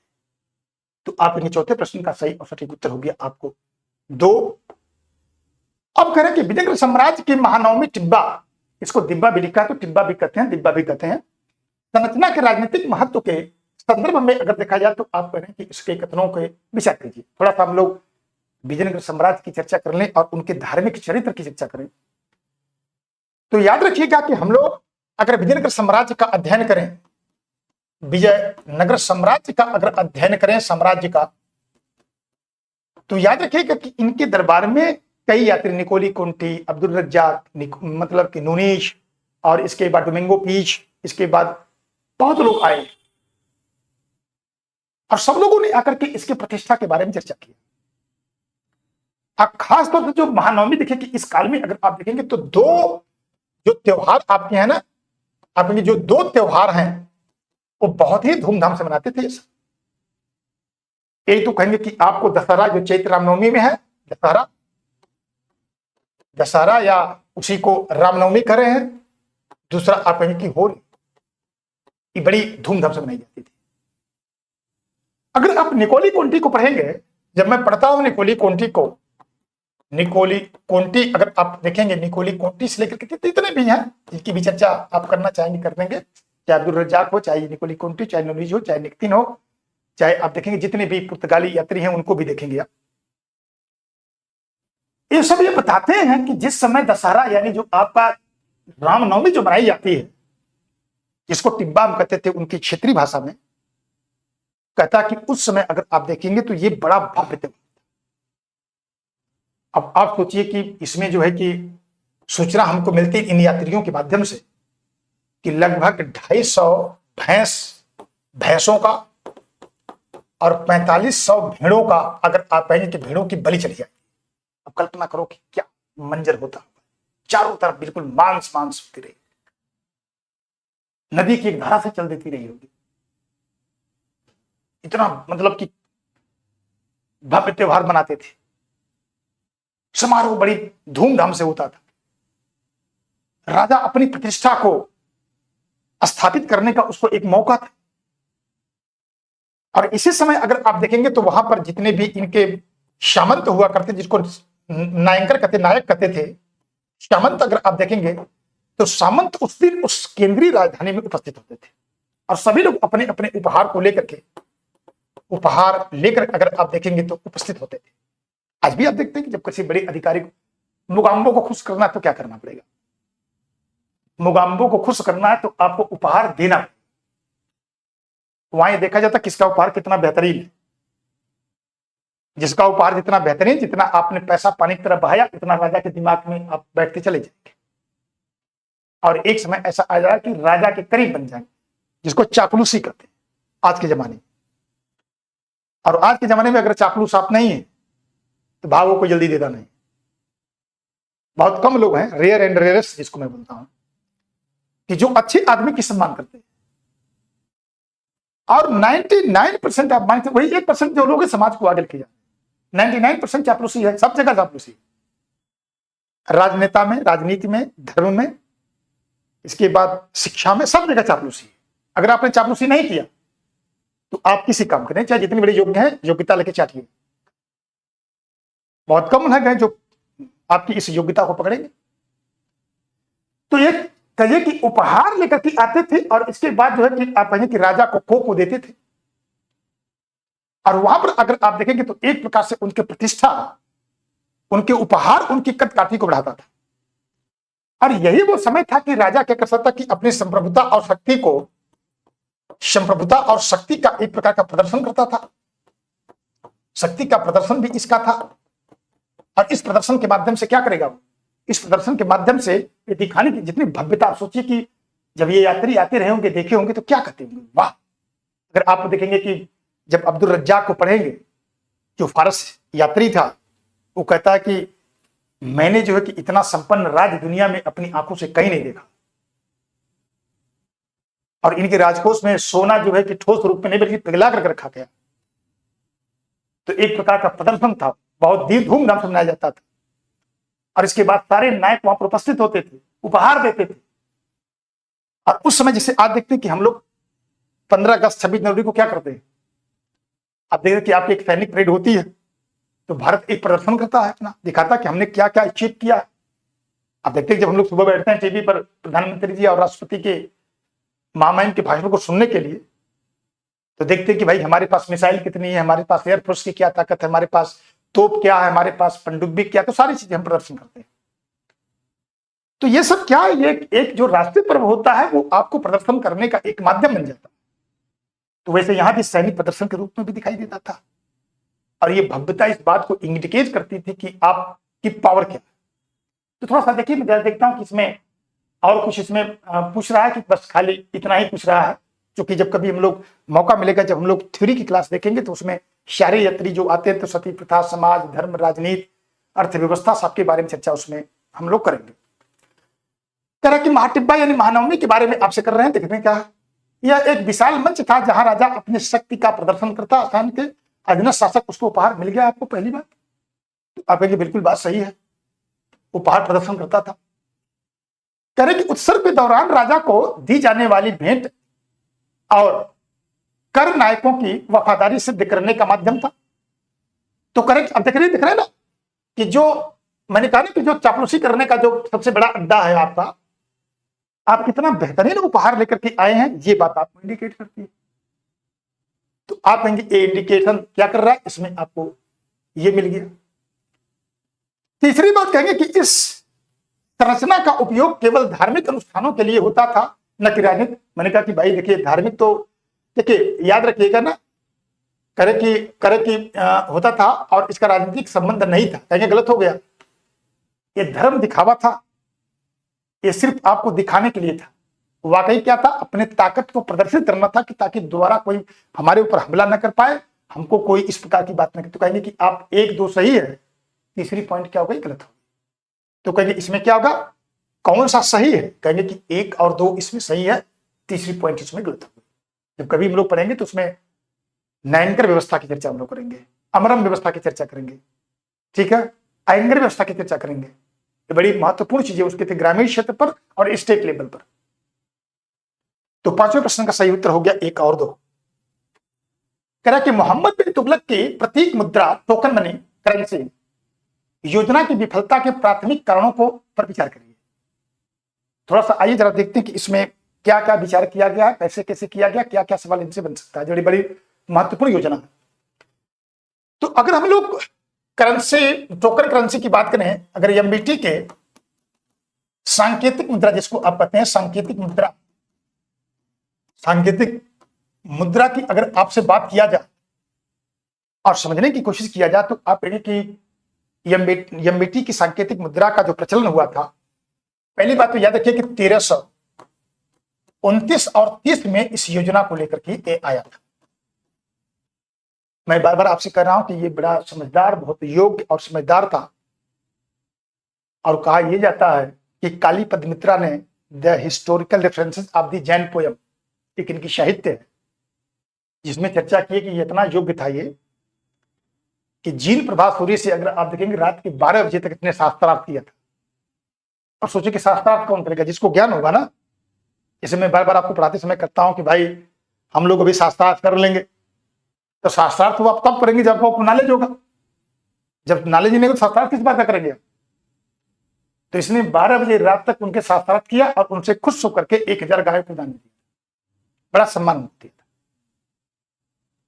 ये धार्मिक दृष्टिकोण से रिजिड नहीं था। अब माजरा ये है कि इसने क्या किया कि अपनी एक योजना लेकर के आया जो 1229 में लागू किया था, जिसको हम कहते हैं सांकेतिक मुद्रा। इसी को आपको टोकन करेंसी या टोकन मनी कहते हैं। आज आपके देश में जो मुद्रा चलती है वो मुद्रा किसका प्रतिनिधित्व करती है, कहेंगे टोकन मनी का। हम आरबीआई पर विश्वास करते हैं, हम अपनी भारत सरकार पर विश्वास करते हैं। भारत सरकार कहती है कि मैं धारक को 1000 रुपए देने के वचन देने का अदा करता हूं, क्या करती हूं।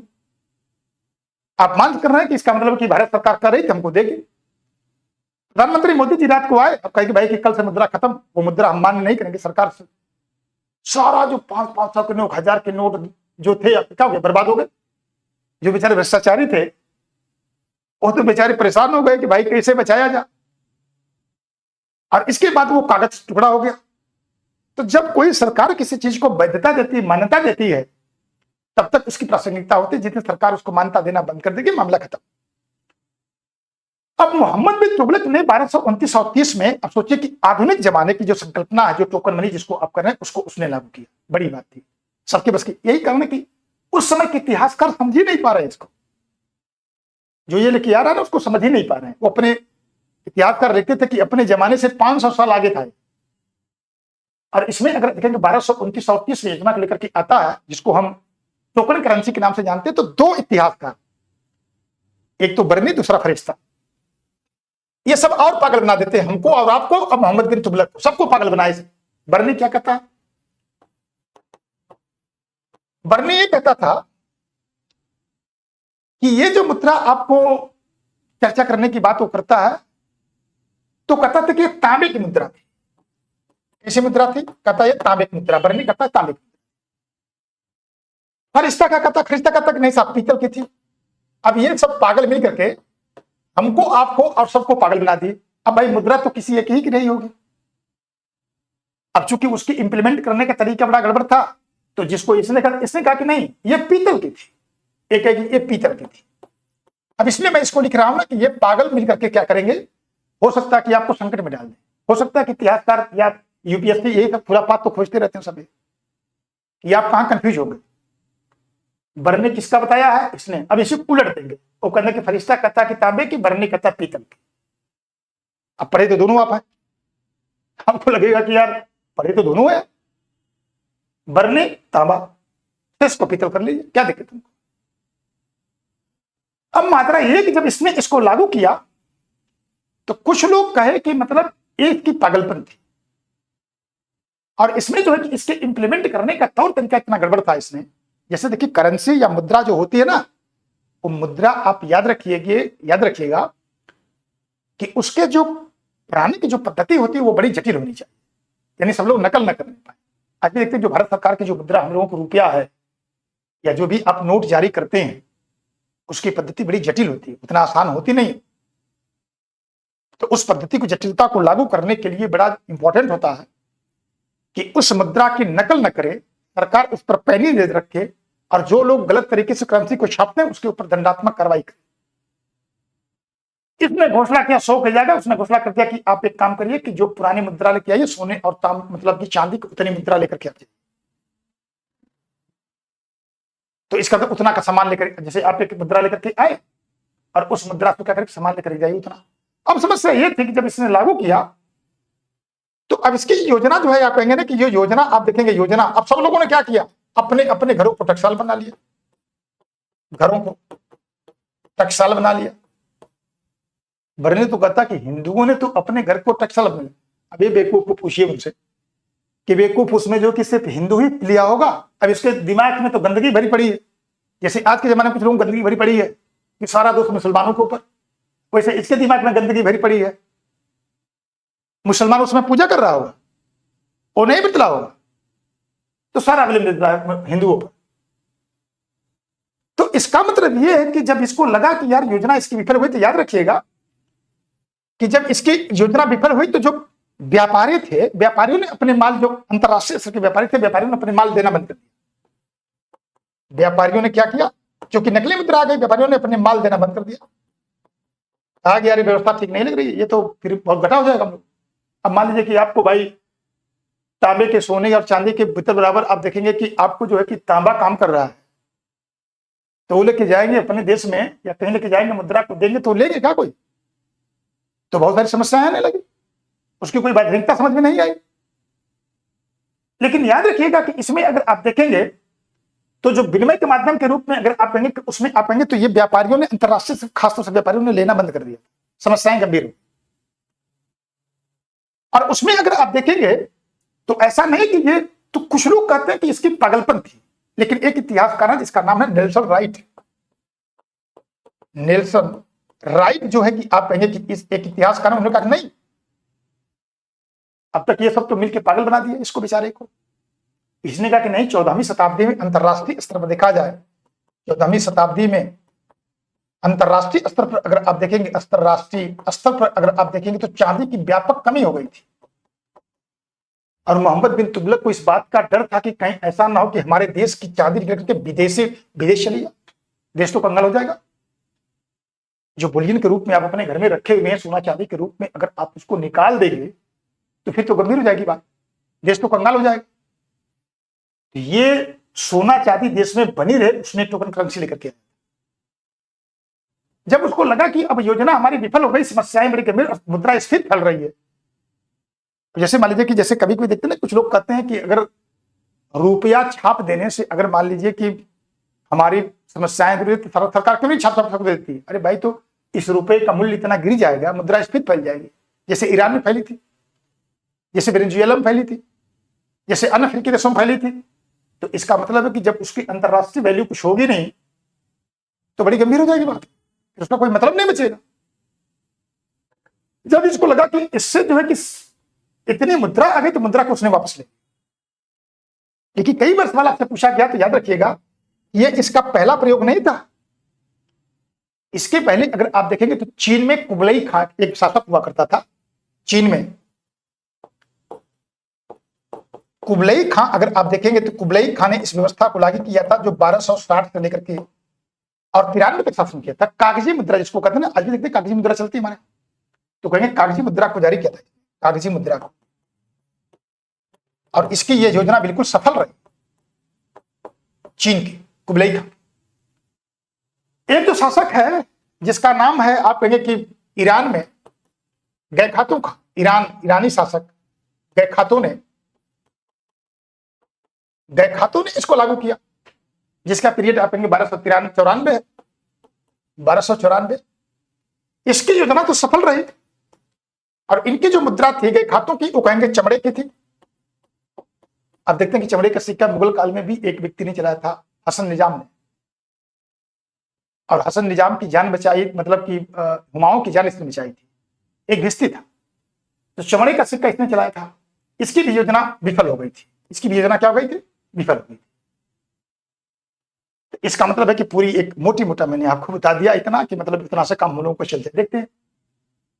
कभी चर्चा आएगी तो उस पर चर्चा हम लोग करेंगे। करें कि मोहम्मद बिन तुगलक की प्रतीक मुद्रा टोकन करेंसी की योजना विफलता के प्राथमिक कारणों पर विचार करिए। करें कि सुल्तान ने सोने और चांदी के सिक्कों के मूल्य के तांबे और पीतल के सिक्के से कम कर दिया। तो आप कहेंगे बिल्कुल सही बात है, कम करते, कम नहीं किया, बराबर किया। तो आप कहेंगे इसका मतलब है कि आप इन सिक्कों को लेकर आइए और सोने और चांदी के मूल्य के बराबर, चांदी के मूल्य के बराबर आप रुपया लेके जाइए। तो पहली बात क्या हो गई? गलत हो गई, कम नहीं किया, बराबर किया, कि आप उसके बदले में ले लीजिए। जैसे आज आप 1000 रुपये की मुद्रा को कागज का टुकड़ा, देखिए सरकार ने आपको घोषणा किया कि भाई हम आपको इसको करने का वचन का अदा करते हैं, आप दीजिए, हमको कोई दिक्कत नहीं, हम आपको पैसा उतना दे। तो कम नहीं किया था, बराबर किया था। राज्य की टकसाल पर भारी नियंत्रण का अभाव, जिससे घरों घरों में जाली, मैंने कहा कि बरनी भी लिखता है तो सब लोग अपने अपने घरों को टकसाल बना लिए। तो कहेंगे दूसरी बात बिल्कुल सही होगी। तीसरी बात करें कि विदेशी व्यापारियों द्वारा इन सिक्कों को विनिमय के माध्यम के रूप में स्वीकार करने से इनकार कर दिया। मैंने कहा कि चूंकि भाई उनको अंतरराष्ट्रीय स्तर पे तो कहेंगे जो व्यापारी थे उनको माल मिलना बंद हो गया। उन्होंने कहा कि भाई अब आपके देश में तो बात चलेगी, और जगह हम क्या करेंगे इस मुद्रा को लेकर के। नेहरू के काल वाली जो बात है, तो उन्होंने उसको लेने से मना कर कहा भाई हमारे बस की बात नहीं है। तो आप कहेंगे इसमें सही और सटीक उत्तर इसमें क्या? आप कहेंगे इसमें 2 और 3 इसका सही और सटीक उत्तर। ये थोड़ा 7वें सवाल पे चर्चा करते हैं। करें कि मध्यकालीन भारत में बंजारों की सामाजिक आर्थिक स्थिति के कौन सा कथन असत्य है? आपसे पूछ रहे हैं कि कौन सा कथन, आपकी देखिए थोड़ा उलट दिया बात, ध्यान रखना आपको। जब एग्जामिनेशन हॉल में आप बैठेंगे तो एग्जामिनेशन हॉल में बैठ करके आपको ये जरूर देखना पड़ेगा कि हमसे पूछ क्या। आइए थोड़ा सा बंजारों के बारे में चर्चा करते हैं। अगर हम लोग बंजारों की बात करें और मध्यकाल में चर्चा करें तो याद रखिए कि जो ये बंजारे हुआ करते थे वो मुख्यतः व्यापारी थे। वो कौन थे? आप कहेंगे व्यापारी थे। व्यापारियों को बंजारों के नाम से, जैसे आप देखते हैं जो आज भी आप जब ग्रामीण क्षेत्र में बिलोंग करते, मैं तो भाई ग्रामीण क्षेत्र का रहने वाला हूं, तो मैं देखता हूं कि ग्रामीण क्षेत्रों में अगर आप देखेंगे तो जो बनिया बिरादरी की एक होती है, वो क्या करते हैं कि वो लोग गांव में घुर करके आप देखेंगे कि अनाज खरीदते हैं, मतलब गाड़ी लेकर के आते हैं और अनाज खरीदते हैं, खाद्यान्न को खरीदते अपने घर लेके जाते हैं। वहां को जो भी बनाना करना होता है बना करके उसको मार्केट में उतारते हैं, जहां मंडी लगती है वहां लेके जाते हैं। तो जो उस समय के वो घुमंतु जो व्यापारी, जो अनाज के व्यापारी थे, उनको बंजारों के नाम से पुकारते थे मध्यकाल में, खासतौर से सल्तनत काल में। अब इसका मतलब है कि भाई आज की तरह कोई मशीन तो थी नहीं, तो उस समय उनके पास आप कहेंगे कि उनकी अपने जो मवेशी होते थे उन मवेशियों का प्रयोग करते थे। मवेशियों का अगर आप देखेंगे तो उसका मवेशियों का प्रयोग करते थे, और इन मवेशियों का प्रयोग करके अगर देखा जाए तो उसको प्रवेश करके मवेशियों का प्रयोग करके उसका इस्तेमाल करते थे। उस पर जैसे बैलगाड़ी, इक्का गाड़ी, जो इस प्रकार की चीज होती थी उसको लेकर के जाते थे। गधा भी था उसमें। और याद रखिएगा कि इनके पास छोटे मोटे इनके पास कारवा नहीं होते थे, इनके पास बड़े बड़े कारवा होते थे। इस जो मवेशियों का जो कारवा होता था ना, जो मवेशियों का खासतौर से आप कहेंगे बैलों के रूप में आप देखेंगे, और अन्य भी थे, ऐसे नहीं कि एक ही था, आप बैलों का उसका जो बड़ा बड़ा कारवा, जैसे हजारों हजार बैल एक साथ थे, और उसको वो कहते थे टांडा, कहते थे टांडा के नाम से जानते थे। ये क्या करते थे, खरीद करके एक स्थान से दूसरे स्थान पर ले जाकर के उसको बेचते थे। जब अलाउद्दीन खिलजी को आप पढ़ेंगे तो अलाउद्दीन खिलजी अपनी राजनीतिक महत्वाकांक्षा को पूरा करने के लिए उसने बाजार के आंतरिक मामले में हस्तक्षेप करना शुरू कर दिया। तो कहेंगे कि अलाउद्दीन खिलजी क्या किया, कहेंगे कि अलाउद्दीन खिलजी जो है, खिलजी अगर आप देखेंगे तो उसने क्या किया, अपने अलाउद्दीन खिलजी ने बाजार नियंत्रण व्यवस्था को उसने लागू करना शुरू किया, क्योंकि टैक्स इतना अधिक लगा दिया, लोगों से पैसा ले लिया, तो अब इसको डर था कि कहीं हमारे खिलाफ विद्रोह न हो जाए। सैनिकों की आवश्यकताओं की चूंकि वेतन कम कर दिया, तो सैनिकों की आवश्यकताओं की पूरी नहीं होगी तो सेना स्वयं विद्रोह कर देगी। तो उसने बाजार के आंतरिक मामले में हस्तक्षेप किया, जिसको हम अलाउद्दीन खिलजी की बाजार नियंत्रण व्यवस्था कहते हैं। अब ये सोचिए कि इनके पास जो आज के जमाने के जो बड़े बड़े शॉपिंग मॉल टाइप लोग हैं, ये वो वही तो हैं आज के जमाने के, क्योंकि सारा अनाज तो इनके पास है।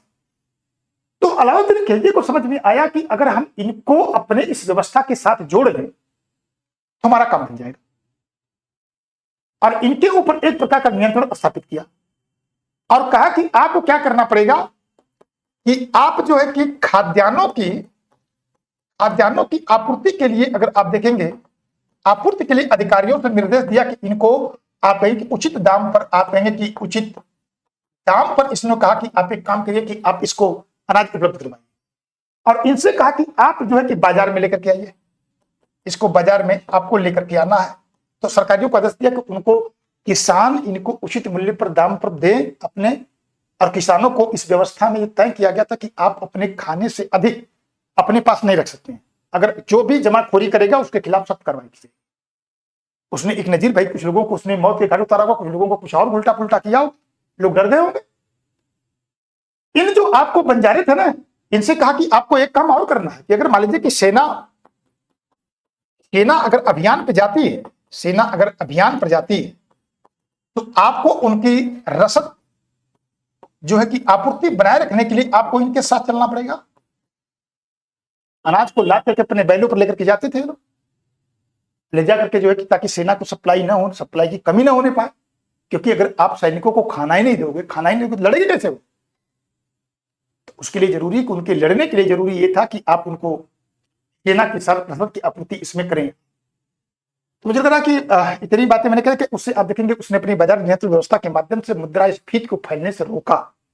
बहुत बेहतरीन व्यवस्था थी, लेकिन बड़े कठोर व्यवस्था पर आधारित थी, और बाद में आप देखेंगे कि अलाउद्दीन खिलजी के मरने के बाद ये व्यवस्था इसकी समाप्त हो गई। कोई समझ भी नहीं पाया, और कोई उतना ताकतवर था भी नहीं कि इसको लागू करे। अब हमसे कुछ कहना कि असत्य पूछ रहे हैं, मजेदार बात है कि चलिए ठीक, अच्छा हुआ कितनी बारें बता दिए, हो सकता है इसी में से कोई असत्य हमको मिल जाएगा तो ठीक, नहीं मिलेगा तो फिर देखेंगे क्या करना। करें कि वे घुमंतु समुदाय थे, बंजारे घुमंतु संन्यास थे, परिवहन के मुख्य साधन के रूप में वे कार्य करते थे, कहेंगे बिल्कुल सही बात। तो परिवहन के साधन के रूप में सामान को लेकर जाने के काम करते थे। करें कि अलाउद्दीन खिलजी अपनी बाजार नियंत्रण नीति के दौरान उन्हें दिल्ली की अनाज के लिए बातें किया। मैंने कहा कि अधिकारियों से कहा कि आप एक काम करिए कि जो इनकी अनाज है इनको बाजार के निकट बसाइए, और उनसे कहिए कि आप ये उचित दाम पर इनको प्रोवाइड करवाइए, ये लोग बाजार को देंगे, बाजार से क्या करके जनता खरीदेगी। तो कहीं दूसरी बात भी सही है। कह रहे कि बंजारों के पास अपने बैल और परिवहन के साधन नहीं होते थे। अब देखिए यही बात मैंने कहा कि हजारों हजार बैल इनके पास कहां गया, ये भी मैंने कहा टांडा कहते थे जिसको, इनके पास हजारों हजार बैल थे जो कारवां में चलते रहते थे, और कारवां में चल करके क्या करते थे कि सारे सामान लाद करके जाते। तो कहेंगे कि ये बात हो गई बिल्कुल साफ साफ गलत, तो कहेंगे कि यही बात असत्य है। कह कि सैन्य अभियानों के दौरान अक्सर सेना के लिए रसद आपूर्ति, देखिए ये भी मैंने कहा कि क्या करते थे कि अपने उस मवेशियों पर सेना उसके बदले में इनको पैसा मिलता था, और इनसे कहा जाता था कि आप एक काम करिए कि सेना की आपूर्ति को, रसद आपूर्ति को बनाए रखने के लिए आप उनके साथ चलिए, उनको आगे इसको इंप्लीमेंट करते चलिए। तो कहेंगे ये भी बात बिल्कुल सही है। तो आज के 7वें प्रश्न का जो सही और सटीक उत्तर आपको मिल गया, वो मिल गया से। इधर आगे चलते हैं और इसमें देखते हैं कि आज का 8वां प्रश्न से क्या कह रहे कि दिल्ली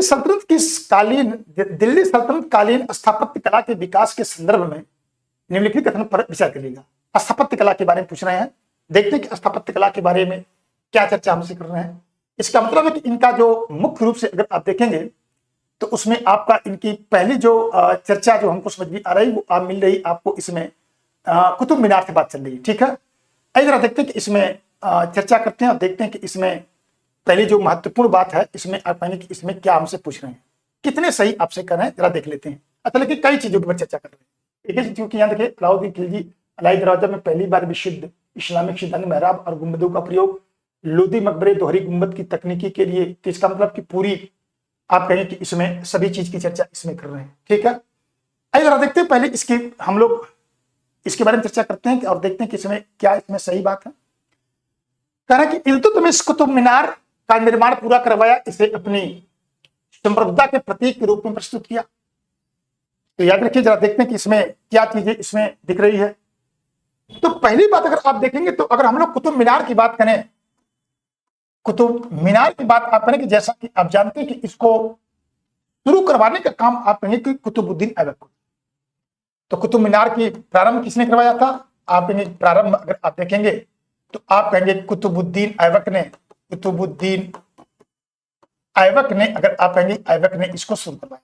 तो पहली बात यहां हो गई। तो याद रखिए कि 1299 में इसने शुरू किया था, लेकिन इसको पूरा करने का श्रेय किसको है? पूरा करवाने का श्रेय अगर आप देखेंगे श्रेय तो आप कहेंगे इसको इल्तुतमिश को जाता है। और इल्तुतमिश ने आप देखेंगे 1230 और 31 में इसको पूरा करवाया। किसके नाम पर रखा गया? एक जाने माने संत थे जिसका नाम था कुतुबुद्दीन बख्तियार काकी, जो कि गरीब नवाज के शिष्य थे। और आप मान के चलिए कि गरीब नवाज कुतुबुद्दीन बख्तियार काकी को दिल्ली एक बार उनके मन में आया कि अपने पीर, अपने गुरु के साथ वह छोड़ के यहां से छोड़ कर अजमेर चला जाओ। जब वो दिल्ली छोड़ने लगे तो दिल्ली छोड़ने के बाद अगर आप देखेंगे तो इनके ऊपर एक प्रकार से लोगों ने, अगर आप देखेंगे तो लोगों ने छोड़ना शुरू कर दिया। उसमें बड़ी दिक्कतें आई लोगों। फिर बाद में इल्तुतमिश ने रिक्वेस्ट किया कि साहब जो है कि आप दिल्ली न छोड़िए। तो फिर बाद में आप देखेंगे नहीं छोड़ता है। फिर इसके बाद किसी प्रकार से आप देखेंगे बचे। तो उन्हीं के नाम पर अगर आप देखेंगे तो इसको कुतुबुद्दीन ऐबक ने इसको पूरा करवाया था और इसको रखा था। शुरुआत में अगर आप देखेंगे तो ये 4 मंजिला जो है इमारत है, 4 मंजिला आप देखेंगे कि एक प्रकार की आपको इमारत थी। लेकिन इसको अगर आप देखेंगे तो इसमें फिरोज शाह तुगलक के काल में अगर देखेंगे तो उस पर बिजली गिर गई। अंतिम वाले जो 4था मंजिला था उस पर गिर गई। कई बार सवाल आपसे पूछा जाता है।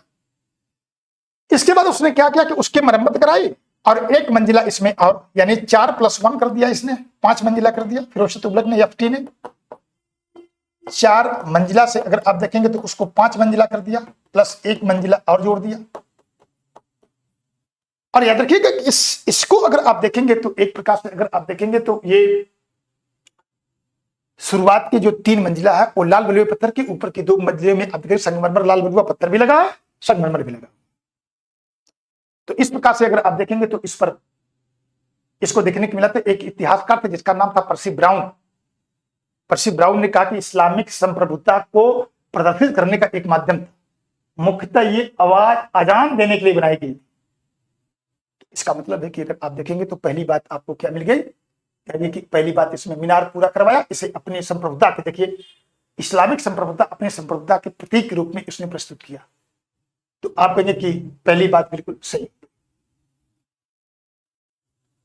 दूसरी बात इसमें कह रहे हैं कि अगर आप देखेंगे कि अलाउद्दीन खिलजी के द्वारा निर्मित अलाई दरवाजा पहले विशुद्ध इस्लामिक सिद्धांत के अनुसार मेहराब और गुंबद।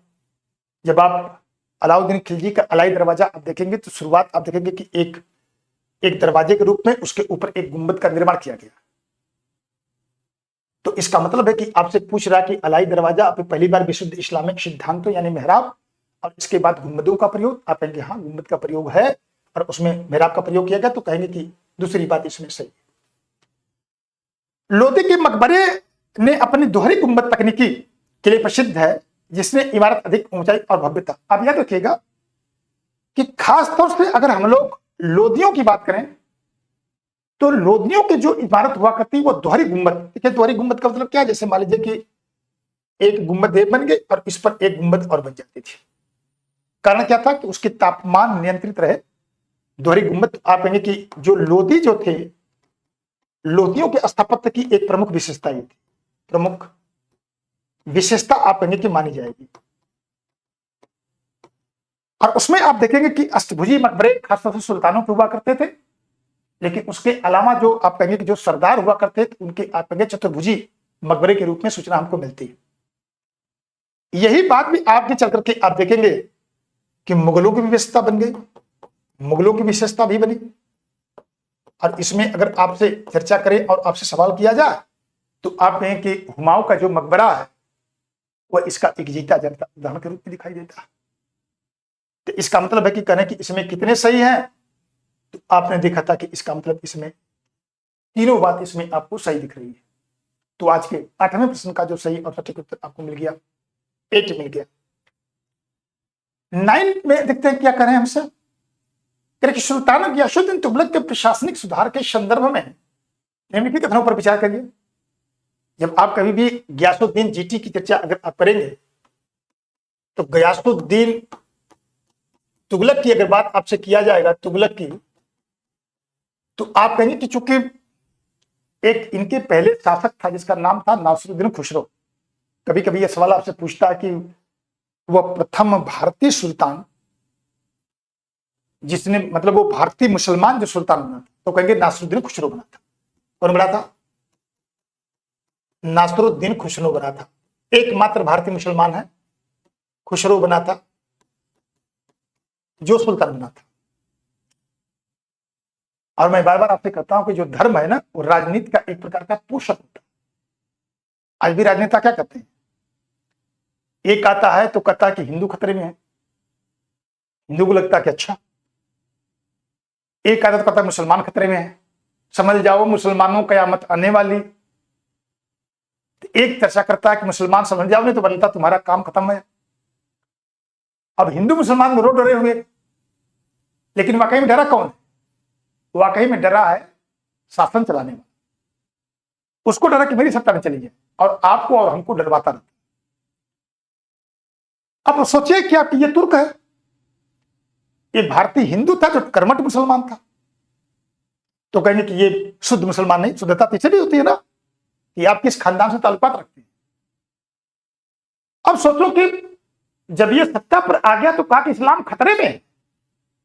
जब जब इनको सत्ता के जब इनकी गड़बड़ाती है तो इनको जिहाद समझ में आने लगता। बाबर को तब तक जिहाद समझ में नहीं आया, जब उसको लगा कि अब हम राणा सांगा से जो हार रहे हैं तब उसको जिहाद समझ में आया कि अब हमको जिहाद करना पड़ेगा। उसके पहले जिहाद नहीं था। तो जब जब इन लोगों की खतरा शासकों की आती है तब जिहाद और किसी किसी की नौटंकी इनकी चलती रहती है। अब इसके खिलाफ इन्होंने क्या किया कि षड्यंत्र किया, चूंकि कुतुबुद्दीन मुबारक खिलजी की सत्ता को समाप्त करके ये सत्ता पर आया और जनता बिल्कुल, आप सोचिए कि मतलब अलाउद्दीन खिलजी से बिल्कुल खबड़ाई हुई है। बिल्कुल किस्म किस्म की बातें, एक तो हाईवी टैक्स लगाया, दूसरे बाजार नियंत्रण व्यवस्था लागू किया, इसके बाद लोगों के ऊपर कठोर शासन किया। तो जब कठोर शासन उसने किया तो कठोर शासन की वजह से जनता उससे क्रुद्ध थी, नाराज थी। और नाराज होने की वजह से अगर आप देखिए तो जब ये सत्ता पर आता है तो सत्ता पर आने के बाद अगर आप देखेंगे, आने के बाद इसको क्या करना चाहिए? पहली बात है कि जनता के आक्रोश को कम करना पड़ेगा, आक्रोश को कम करना पड़ेगा, कम करना पड़ेगा। कम कैसे होगा? जो जनता चाह रही है। जिसे हिटलर को पैदा करने में किसकी भूमिका थी? क्योंकि प्रथम विश्व युद्ध में जो जर्मनी के ऊपर संधि थोपी गई थी वो थी। जिस प्रकार की शर्तें जर्मनी के ऊपर थोपी गई वो जर्मनी के लोगों को बर्दाश्त नहीं थी और हिटलर जब आया और कहा कि मैं आप लोगों को इससे मुक्त करूंगा, तो जनता कहे कि वाह, कोई पैदा हुआ, और जनता तो होती है मूर्ख, वो तो बिल्कुल उसको सोचने समझने की क्षमता तो होती नहीं, जो बोल दिया उसके पीछे पीछे घूमने लगती। और इसके बाद जब अपना डंडा जनता के ऊपर चलाना शुरू किया, तब इनको समझ में आ रही कि बड़ा गड़बड़ में है, सही तो है नहीं। इसका मतलब है कि अलाउद्दीन खिलजी से बिल्कुल आप देखेंगे कि ये लोग बिल्कुल आक्रोशित है जनता। तो इनको करना क्या होगा? करना ये होगा कि पहली बात, कुछ मत करिए आप, अलाउद्दीन के समर्थकों से जागीर को ले लीजिए, जागीर ले लीजिए, और जागीर लेकर के और विरोधियों को बंटवा दीजिए, जो लोग उनका विरोध करने वाले उनको दे दीजिए, खुश जनता कितने काम कर दीजिए। तो जागीर को लिया, समर्थकों को दे दिया। लेकिन वो जानता था कि कृषि अर्थव्यवस्था का विकास हो, यानी देखिए कोई भी सत्ता तब तक लंबे समय अंतराल तक नहीं चल सकती है जब तक लोगों के जीवन आसान नहीं। और मैंने कहा कि उस समय आपकी अर्थव्यवस्था का आधार कृषि था। तो पहला ऐसा सुल्तान है कृषि अर्थव्यवस्था में, अगर आप देखेंगे कृषि अर्थव्यवस्था में प्रथम ऐसा सुल्तान था, प्रथम सुल्तान जिसने क्या किया, सुल्तान आपने जिसने नहरों का कृषि के विकास के लिए नहरों का इसने विकास किया, और कहा कि जब तक हम कृषि अर्थव्यवस्था का डेवलपमेंट नहीं करेंगे तब तक बात नहीं बनेगी। तो विरोधियों को जागीर दे दिया। लेकिन याद रखिएगा कि इनकी जो माध्यम था ना, अलाउद्दीन खिलजी का, जो तो देखिए टैक्सेशन भी, तीसरी बात टैक्सेशन भी जोड़ लेते हैं इसके साथ है। जो कर प्रणाली, अगर आप देखेंगे कर प्रणाली की चर्चा आपसे किया जाए तो कर प्रणाली में क्या था? कर प्रणाली में यह व्यवस्था थी कि इसका मतलब है कि इन्होंने 1/2 कर लगाया था अलाउद्दीन खिलजी ने, इसने टैक्स को कम कर दिया। कभी आपसे सवाल पूछे कि दिल्ली काल का रीपन कौन था, तो कहेंगे दिल्ली काल का रीपन यही था। इसने कहा कि टैक्स को आप तब तक मत बढ़ाइए जब तक कृषि उत्पादों का मूल्य न बढ़े। जैसे मान लीजिए कि हमारी इनकम, हमको सरकार इनकम टैक्स लगाती है, अब हमारी आय बढ़ ही नहीं रही है, आप टैक्स बढ़ाते जा रहे हो, तो हम क्या करेंगे? हम सरकार का विरोध करना शुरू कर देंगे कि तुम इसकी व्यवस्था नहीं कर रहे हो कि हमारी आय बढ़े, तुमको टैक्स बढ़ी हुई है, हमारा जीवन जीना दुर्लभ हो गया। इसने क्या किया कि इस व्यवस्था को लाया, उसने कहा कि तब तक आप टैक्स नहीं बढ़ा सकते हैं जब तक कृषि उत्पाद का मूल्य नहीं बढ़े, यानी कृषि जो भूमि का मूल्य है जब तक वो नहीं बढ़े तब तक टैक्स नहीं। और टैक्स एक बार में इतना मत बढ़ा दीजिए, 1/10 से 1/11 से अधिक टैक्स नहीं बढ़ना चाहिए। तो जो उनकी मसाहत व्यवस्था थी, जो नाप जोख व्यवस्था थी, उसको उसने समाप्त किया, और उसके स्थान पर आप कहेंगे उसने बटाई व्यवस्था को उसने लागू किया। बटाई व्यवस्था को जानते हैं कि बटाई व्यवस्था को जो है कि आप देखते हैं कि इसको लंग बटाई, राष्ट्र बटाई, और इसके बाद आप कहेंगे खेत बटाई, कई प्रकार की व्यवस्थाएं चलती थी। मशाहत आप कहेंगे कि नाप जोख पर थी। मशाहत कैसी थी? मशाहत आप कहेंगे कि इसी को जाप्ती कहते हैं, यानी जिसको आप कहेंगे पैमाइश के आधार पर। तो उसने कहा कि इसको लागू करिए। जो लोगों को क्या करें कि जो उस समय के इक्तादार थे उनको भूमि भी दिया, और उसके बाद कहा कि आप एक काम करिए कि भूमि के अलावा आप क्या करिए कि नगद रूप में भी सबको प्रदान किया। तो सबको संतुलित करने की कोशिश कर रहा है सुधार के रूप में। सेना में भी सुधार किया। सेना में जो आप देखेंगे, जो अलाउद्दीन खिलजी का जो आपका वो दागा और चेहरा व्यवस्था थी, उसको बना के रखा। सेना का नियमित हो, उनको नगद वेतन भी मिले, और सरदारों को राजस्व भी मिले। और इसके बाद कृषि अर्थव्यवस्था का विकास हो, टैक्स इतना अधिक मत बढ़ाइए। तो मतलब बहुत सारे रिफॉर्म्स इसने किए, और केंद्रीय कोष को जो लोग पैसा लिए थे उनसे पैसा को वापस भी लिया। निजामुद्दीन औलिया दिल्ली से मना कर दिया, कहा साहब हम तो फकीर आदमी, हमको हमारे पास पैसा आता पैसा जाता, हम पैसा नहीं दे पाएंगे, आपको जो करना होगा कर लीजिए।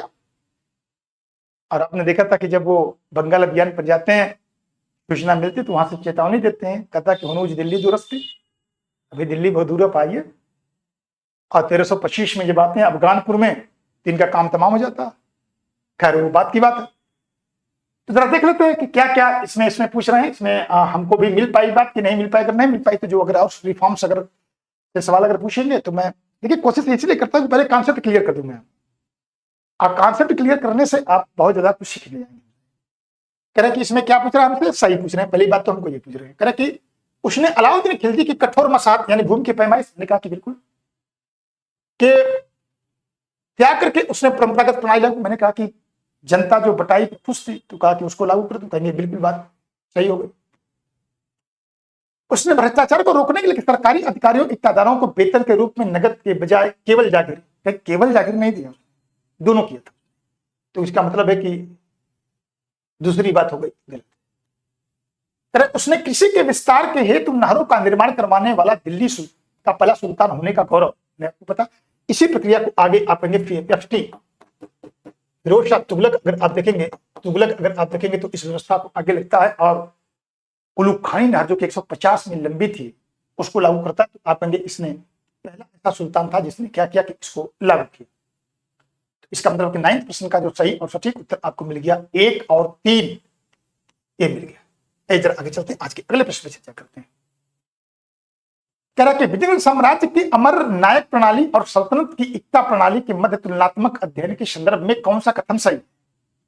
आइए जरा, मैं आपको एकता प्रणाली पढ़ा चुका हूं और अगर मैं अब आपको खाली वो उनकी अमरण प्रणाली की चर्चा अगर मैं कर दूं तो आपकी बात बन जाए।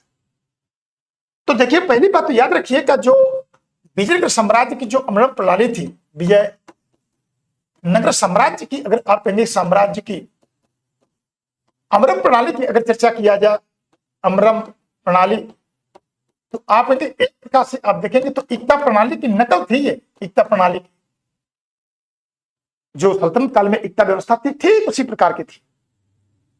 और यहाँ के इनके जो प्रांतीय जो गवर्नर हुआ करते थे उनको किस नाम से जानते थे?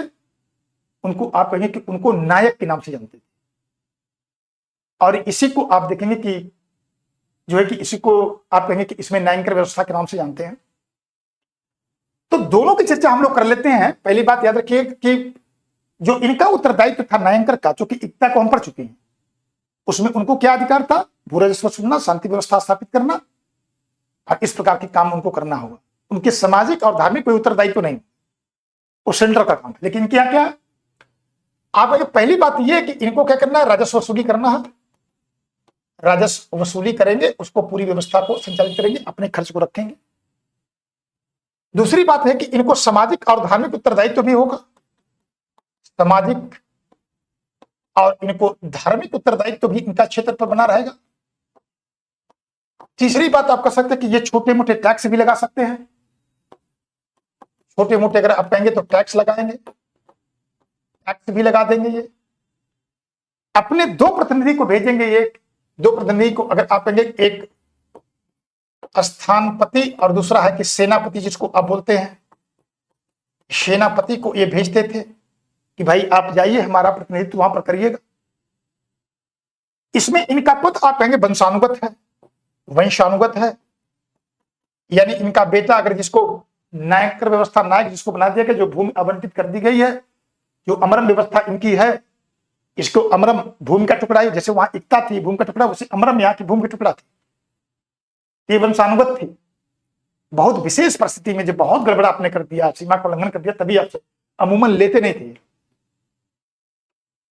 तो इस प्रकार से बहुत अंतर था। यानी वंशानुगत के आधार पर टैक्स लगा सकते, सामाजिक उसका उत्तरदायित्व, यानी जो ये सब सारी चीजें इनके ऊपर करने का काम था। लेकिन वहां पर क्या था? आप कहेंगे एकता व्यवस्था में क्या थे? एकता व्यवस्था में ऐसा कुछ नहीं था। आप कहेंगे वो राजस्व वसूल तो सकते थे, वसूली तो करते थे, लेकिन टैक्स नहीं लगा सकते थे। दूसरी बात आप कर सकते कि ये इनके धार्मिक और सामाजिक, धार्मिक जो है कि आप कहेंगे सामाजिक उत्तरदायित्व तो भी इस प्रकार के नहीं थे, इस सेंटर का काम था।